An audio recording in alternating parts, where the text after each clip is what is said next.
మామా భోగి మంటలు ఎందుకు వేస్తారు మామా? చలి కాచుకునేదానికి.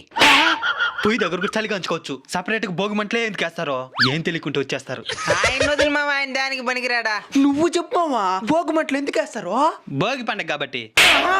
పనికి మళ్ళీ బ్యాచ్ అంతా ఈయనే ఉండదు కదరా. భోగి మంటలు మాట్లాడుతున్నాయిరా. ఆశ్చర్యపోయింది సాలే. చిన్నప్పటి నుంచి చేసుకున్నారు భోగి పండగ. భోగి పండగ అంటే ఏందో తెలీదా? అంటే అదే ఎవరు అర్థమయ్యే విధంగా చెప్పలేదు మా. సరే నేనే చెప్తాను, నేనండి. సరే మామా. సంవత్సరానికి 12 నెలలున్నట్టు 12 రాశులు కూడా ఉంటాయి. అవును, నాది సింహరాశి.